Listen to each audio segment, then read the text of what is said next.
segundo bloco, a gente vai falar de gestão ambiental. E é um tema polêmico, porque aqui a gente está usando o ranking do fórum, e aí ele traz essa habilidade em 23º lugar, e ela cai para 19º, portanto, ela ganha importância. Só que vamos combinar, quando a gente fala de emergência climática, uma série de coisas, essa habilidade ela não está no melhor lugar.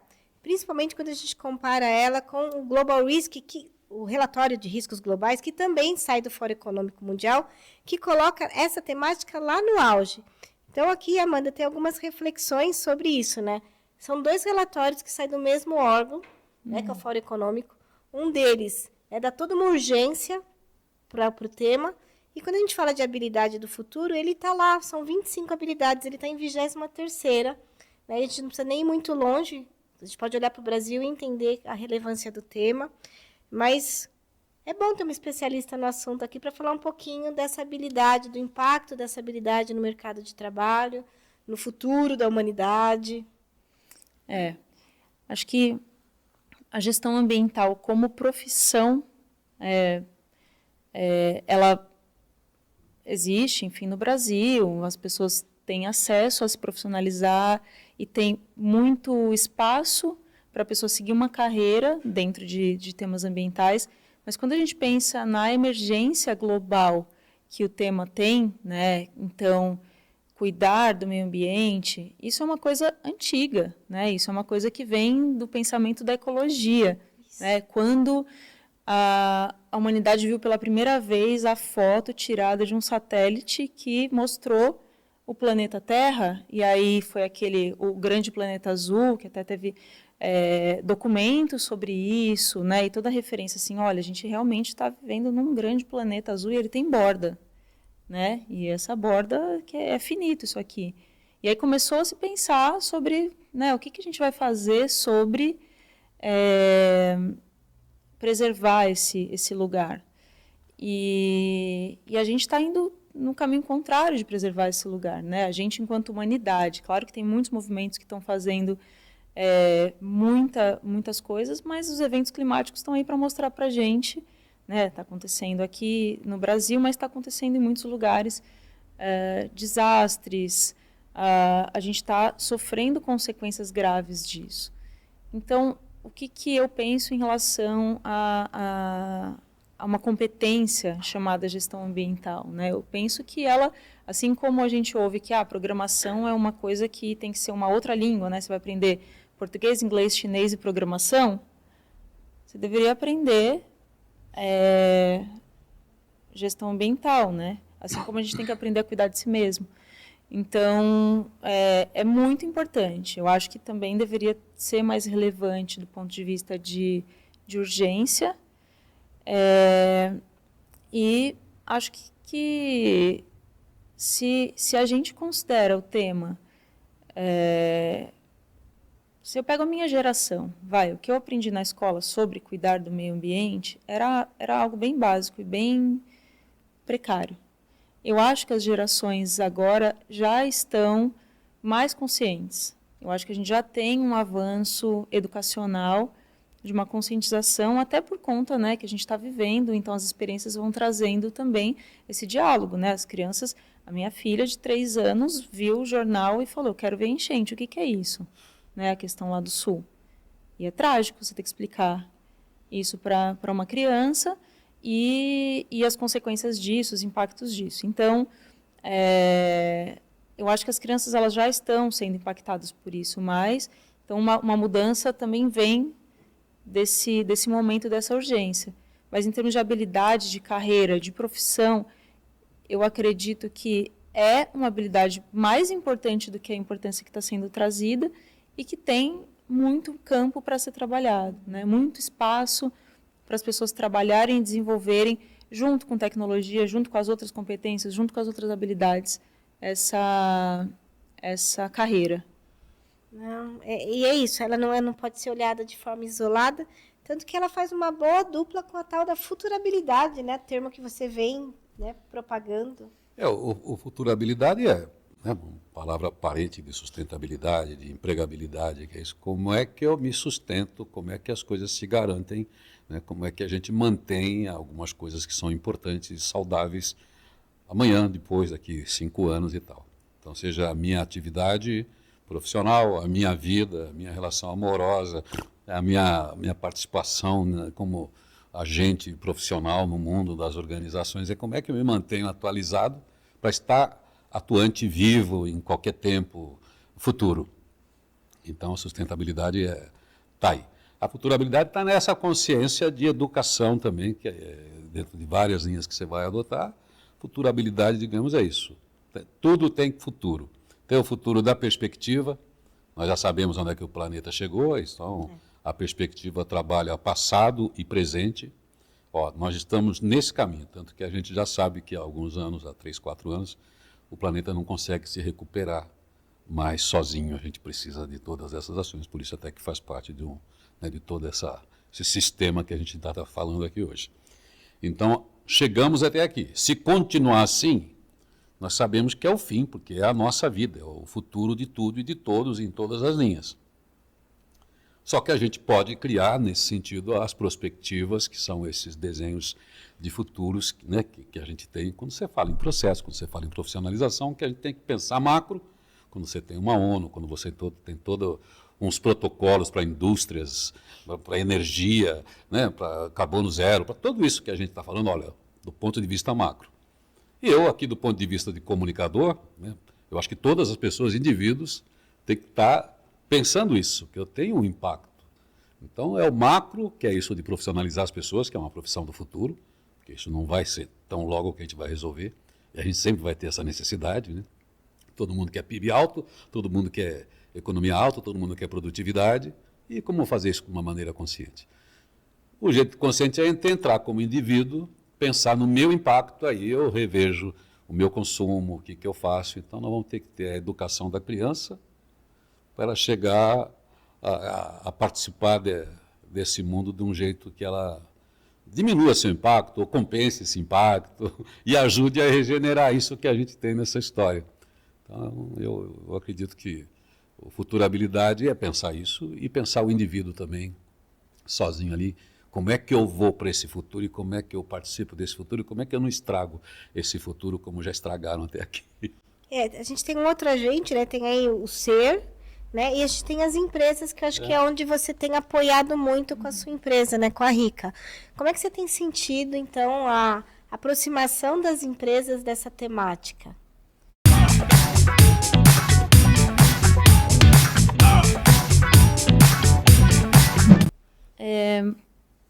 Bom, quando a Rica existe desde 2010 e quando a gente ia conversar, né, no passado ali, então, por volta de 2013, 14, com as empresas sobre esse tema, ainda tinha uma resistência, né, falar sobre sustentabilidade.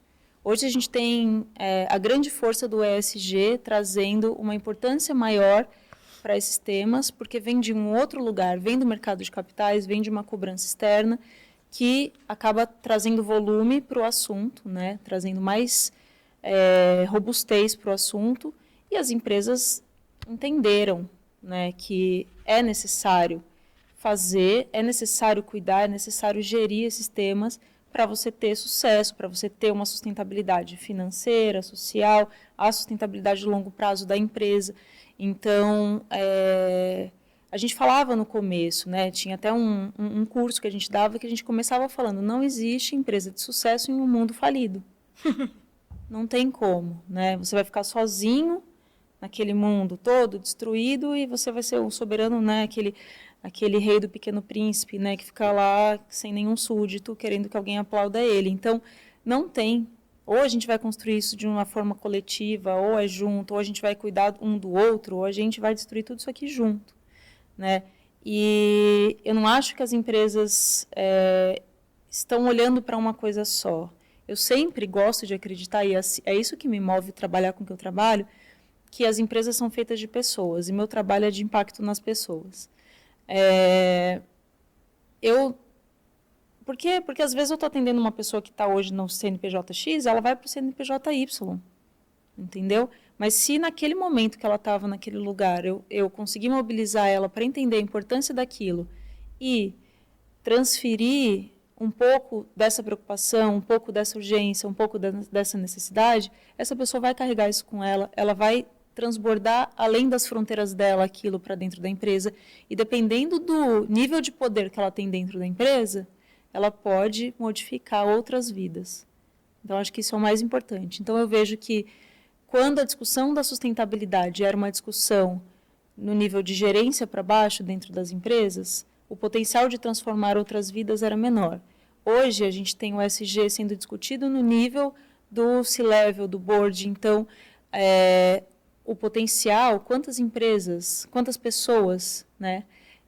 No Brasil, se a gente pega, sei lá, as 200 maiores do Brasil, a gente está falando de quantas vidas? Se muda um jeito, se a empresa passa a tratar a diversidade e inclusão de um jeito diferente, o quanto que isso muda? Se ela passa a ter uma gestão mais ativa sobre a cadeia de valor dela, e isso impacta na forma como vai ser extraído uma matéria-prima, e isso impacta na nossa vida depois, isso impacta todas as nossas vidas. Isso é muito grande. Então, eu acho que as empresas elas têm a dimensão do problema, né? E as pessoas que estão na empresa têm a dimensão do problema. Eu acho que tem, no meio desse caminho, muita coisa, né? Eu vejo hoje muitas pessoas nas empresas comprometidas em querer fazer o melhor. E aí as pessoas me perguntam, mas então por que numa empresa X ou uma empresa Y acontecem determinadas coisas? Foi a falha de uma pessoa, ou de algumas pessoas. Foram pessoas que estavam ali. Mas eu tenho certeza que tinha um grupo de gente bem intencionado para fazer as coisas. Eu acredito que a gente tem mais pessoas bem intencionadas do que mal intencionadas.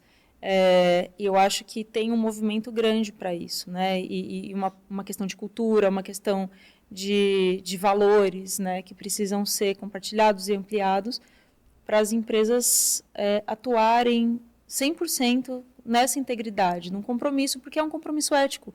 Cuidar do meio ambiente é uma questão ética, né? Porque é autodestrutivo. Se a gente não cuidar, a gente está se matando. É isso, né? Irine, eu acho que você também é do tempo, né, de que toda essa temática era abraçar árvores. E aí, quando a gente ouve a Amanda falando, né, a gente fala de DEI, né, diversidade, equidade, igualdade, desculpa, inclusão, assim, o assunto é muito mais amplo do que abraçar árvore, né? Você sabe, ela tocou um assunto importante, falou das pessoas. É claro, tudo que os profissionais vão fazer vão impactar essas pessoas. Você não sabe disso, mas há 20 anos, que eu tinha a minha produtora, editora, a Frente Versa, nós lançamos o livro do professor Samuel Murguel Branco. Foi um dos criadores da CETESB, era um bom pensador, tinha muitos livros da didática, tudo na coisa escolar, era muito bom. Ele participava, inclusive, do programa que você participa na primeira fase ali do Nova Manhã. Então, nós lançamos um livro dele, acho que foi pela Matrix que a gente lançou, foi pela Frente Versa, nossa editora, chamado Meio Ambiente, uma questão de moral.